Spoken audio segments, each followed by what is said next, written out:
can just start asking? No, y'all, I don't do opening statements, I just let y'all do your job. The question that I was asked the girls, just about what did you see in that first game that you liked and that you want to improve upon?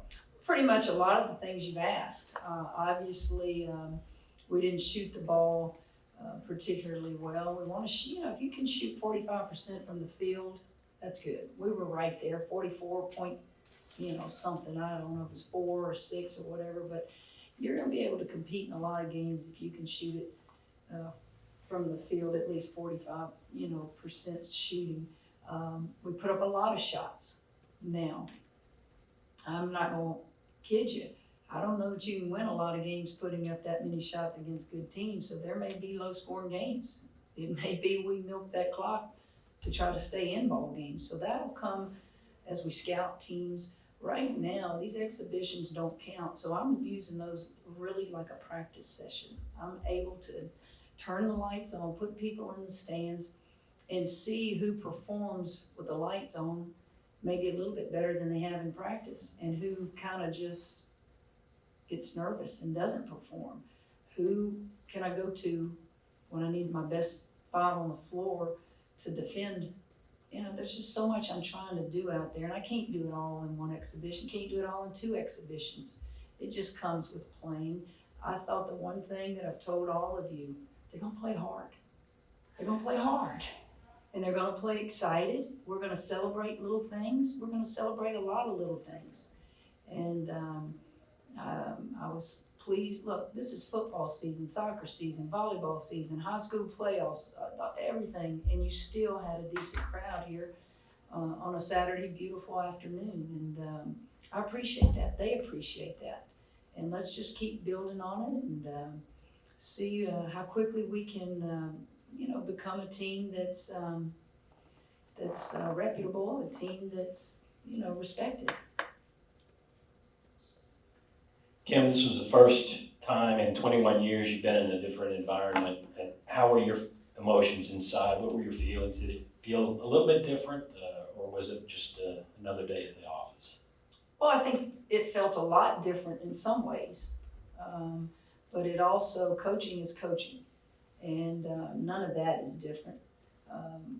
The way I coach and the intensity, the passion, and all those things, none of that's different.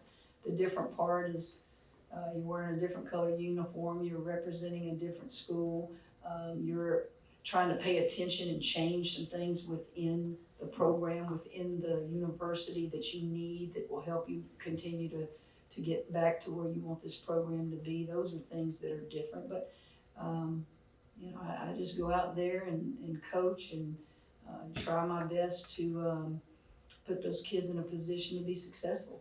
Was it emotional? No, it wasn't emotional at all. I'm too old for that. No, it wasn't emotional. Obviously, coming from the Big 12 in the non-conference slate, obviously looking a bit ahead with Texas State and Iowa State. Iowa State, obviously, turning the team last year. Just when you look at the overall non-conference schedule, just what are your thoughts on it in general? Who did that? Who did what? That non-conference schedule? Oh.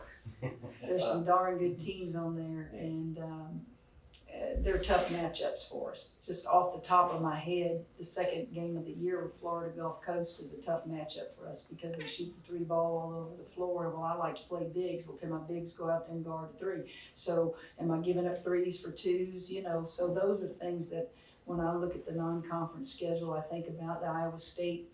Obviously, I'm very familiar with them. That was the Big 12 SEC deal that was done before I got here. The Florida Gulf Coast was on the schedule before I got here. Those are tough matchups for us. They were tough matchups when I was at Baylor because of their style of play. But we're going to do the best we can in defending them. And so does that answer your question? So next year, that non-conference schedule, I'll have a little bit more to do with it.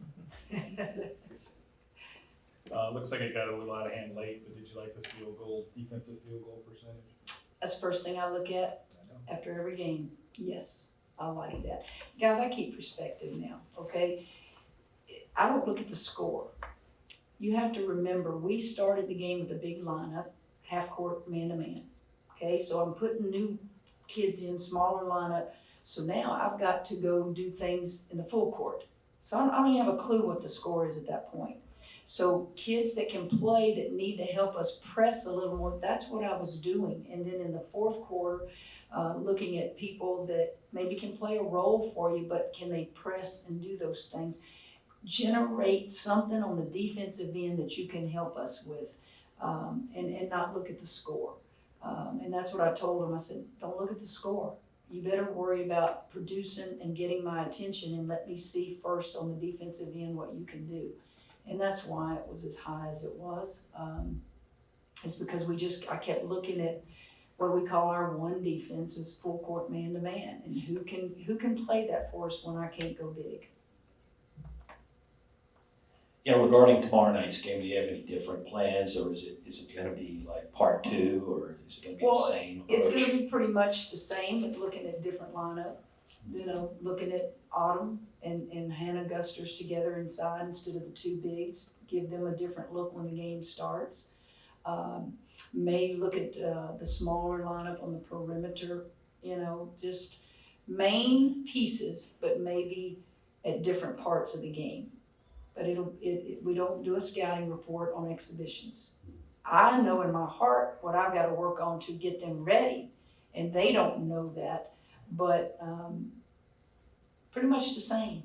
A very good Loyola team. They're ranked in their classification. They're like 23rd in the country.